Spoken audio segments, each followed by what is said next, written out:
네, 이번 시간에는 구독자님 요청으로 퀀텀 SI라는 주식에 대해서 한번 알아보겠습니다. 그래서 이제 요청하셨던 부분이 지금 이제 평단 $5에 물려 계신다. 그래서 차트랑 기업을 좀 분석을 해보고 싶다. 이렇게 말씀을 하셨어요. 제가 차트를 봤는데 거의 이제 고점에서 물리신 것 같아요. 그래서 지금 현재는 이제 반토막이 났는데 이거는 이제 뭐 여러분도 잘 아시겠지만은 이름만 퀀텀이지 양자주는 아니거든요. 여기는 이제 바이오주입니다. AI 바이오주다. 요렇게 보시면 될 것 같고요. 그래서 인제 최근에 인제 양자 사태 때문에 고여파도 있어서 추가적인 하락이 있지 않았나. 그래서 과하게 좀 떨어지지 않았나. 고런 생각도 들고요. 그래서 한번 알아보겠습니다. 현재 인제 시총이 7천억 정도로 인제 쪼그라들어 있고 최근에 했던 고점에서 거래 대금이 1조 4천억 정도 터졌어요.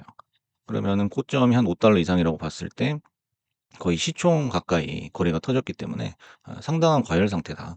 상당한 과열 상태였다라고 볼 수가 있어요. 그래서 인제 과열이 식고 나서 그 에너지는 전부 다 아래로 떨어지죠. 그래서 에너지는 하방으로 떨어진다. 그래서 자연스럽게 가격 조정을 받는 겁니다.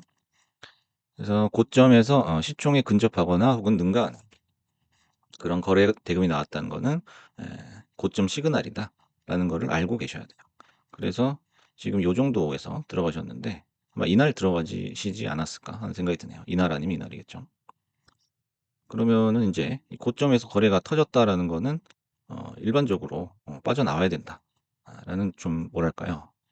좀 경계를 하셔야 되는 부분이에요. 그래서 신규로 진입을 하실 때도 항상 거래 대금이 지나치게 많거나 하면은 주의를 하시는 게 좋습니다.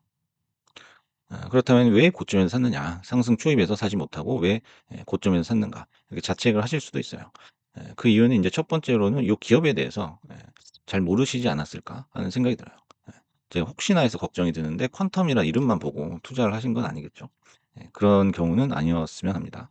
그래서 기업에 대해 잘 알아야 되고 매수 구간을 찾는 습관을 좀 들이셔야 돼요. 그래서 요 부분은 사실상 상식적으로 볼 때 매수 구간은 절대 아니거든요. 네. 여기서도 마찬가지고 여기도 마찬가지입니다. 매수하기가 굉장히 겁이 나는 인제 구간이죠.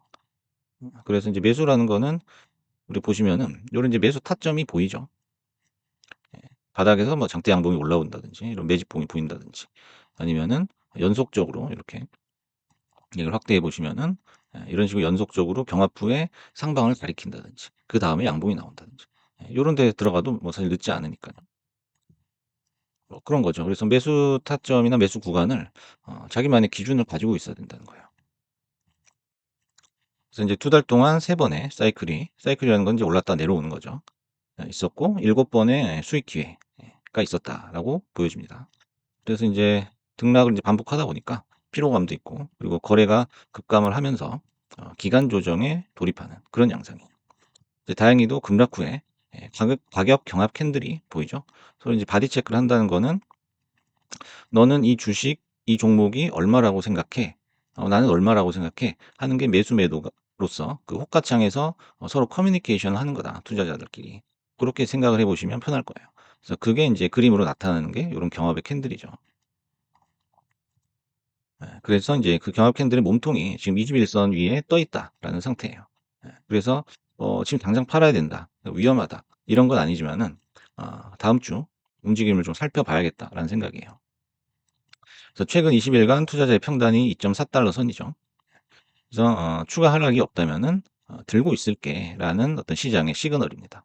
그래서 나의 생각보다는 시장 참여자, 대다수 참여자들의 생각, 그 컨센서스가 더 중요하기 때문에 그게 뭔지를 항상 우리가 센스 있게 판단을 해야 된다는 거죠.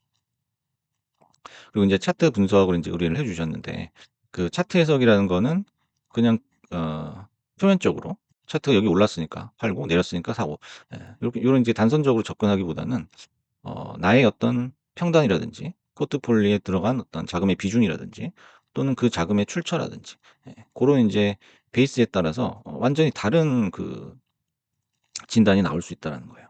그래서 제가 인제 구독자님께서 얼마를 들고 계시는지, 얼마를 손해 보고 계시는지 또는 그 자금이 여유 자금인지에 대해서 제가 잘 모르기 때문에 일단 하나의 상황을 케이스를 설정을 해 봤어요. 현재 인제 반토막에 500만 원 정도가 물려 있다. 그리고 이거는 당장 필요하지 않은 여유 자금이다라고 하신다면은 월화수까지 들고 가시는 게 맞죠. 여기서 갑자기 "던져 버려라." 이렇게 진단을 할 수는 없죠. 하지만 그 이상이라면은 '비중 조절이 필요한 종목이다.'라고 봅니다. 그래서 만약에 이게 생활 자금이시다. 지금 당장 써야 되는 돈이 들어와 있다라고 한다면 월화수에 만약에 지지부진하거나 하락이 나올 경우에는 바로 정리하는 게 맞고요. 반등이 나오더라도 절반 정도는 정리를 하시는 게 맞지 않나 싶습니다. 그래서 만약에 인제 월화수에 올라간다 내려간다 하면 우리가 방향을 정할 수 있겠지만은 똑같이 목금처럼 수요일, 금요일이죠. 수요일, 금요일처럼 이렇게 횡보를 한다라고 한다면은 이제 뭘 봐야 되냐면은 5 일선, 10 일선이 20 일선과 만나는 고 지점까지 우리가 기다려 봐야 된다는 거죠. 안 만나고 여기서 5 일선이 바로 튀어 버린다? 그럼 요거는 상승이죠. 캔들이 10 일선 뚫는다는 얘기거든요. 그러니까 그때까지 지켜봐야 아는 거죠. 이 상황에서는 사실 판단하기가 어렵다라는 거죠. 그래서 인제 그 무작정 기다리거나 물을 탄다거나 무작정 물을 탄다거나 하는 거는 좋은 대책이 될 수가 없죠. 어떻게 보면은 인제 '나에 대한 희망 고문이다.'라고 볼 수가 있어요. 그래서 주식 매매라는 거는 과감한 결단과 용기가 필요하다라는 거예요. 예. 우리가 인제 어느 정도 대기하고 관망하고 이런 인사이트는 필요하지만 괜히 '이럴까 저럴까?' 막 왔다 갔다 망설이는 예 그런 어떤 우유부단함은 빨리 버리셔야 된다라고 생각하고요. 그리고 인제 기업을 알기 전에 차트를 알기 전에 먼저 나의 매매 스타일을 확고하게 알고 있어야 됩니다. 그래서 이 매매 스타일이 어떤지를 3 가지 정도로 요약해서 얘기를 할 수 있어야 돼요. 내가 뭐 장투 스타일인지 단타 스타일인지 아니면은 어떤 섹터에 자신이 있는지 그리고 여러 가지 인제 조건들이 있는데 조건에 맞지 않는 행동이 있다면은 과감하게 빠른 시일 내에 수정을 해야 된다는 거예요. 그다음에 인제 단백질 검출 및 분석 솔루션 제공을 위한 하드웨어, 소프트웨어 솔루션을 개발하는 바이오 회사다라는 거예요. 예. 퀀텀이라고 해서 양자 회사는 아니라는 거죠. 대신 인제 여기서 특징적인 거는 AI 기술의 선두주자인 엔비디아와 협력을 했다라는 내용이 있습니다. 보시면 엔비디아 유전치약 얼라이언스 글로벌 책임자인 조지 바첵은 단백질 시퀀싱에 필요한 고급 처리 능력을 고려할 때 엔비디아 기술의 적용이 헬스케어 및 생명과학 AI와 연구에 미칠 수 있는 중요한 영향력을 강조했다라고 했어요. 그래서 엔비디아의 인공지능 가속 컴퓨팅 기능을 활용해 핵심 기술을 개선하는 것을 목표로 한다라고 합니다. 어떤 강한 어떤 제휴라든지 강한 협력이라든지 어떤 끈끈한 연결고리까지는 아니지만 그래도 인제 그 테마주라는 게 뭔가가 묻어 있다는 게 중요한 거니깐요. 그래서 엔비디아와의 어떤 요런 이제 기사가 있다는 것도 한번 살펴보시고요. 그래서 이 회사 같은 경우는 이제 최근에 이제 매출이 없다가 한 2 분기 최근 2 분기 정도 이제 매출이 발생했는데 규모가 작아요. 규모가 작고 우리나라 돈으로 한 10억 10억 정도 되는 것 같은데 아직 갈 길이 먼 회사입니다. 그래서 '이 회사가 진짜 바이오 쪽에서 원픽이다.'라고 할 수가 없어요. 물론 이제 AI 바이오 쪽이기 때문에 향후 유망한 유망주다라고는 할 수 있지만 바이오주 중에서 하나를 추천해 달라 하면 이거를 추천하기는 힘들거든요. 그래서 인제 특히나 바이오주 같은 경우에는 이제 고도로 전문화된 지식을 기반으로 하기 때문에 사실상 일반인들이 그 내용을 봐도 이해하기가 어렵습니다. 접근 자체가 어려워요.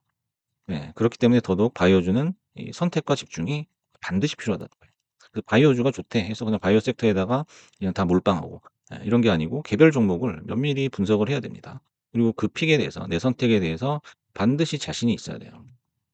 자신감이 있어야 돼요. 왜냐면은 바이오주는 이런 초적자 기업이 수두룩해요. 영업이익은 고사하고 매출도 안 나오는 회사도 많거든요. 그렇기 때문에 리스크가 훨씬 커질 수밖에 없어요. 그래서 어렵습니다. 어려워요.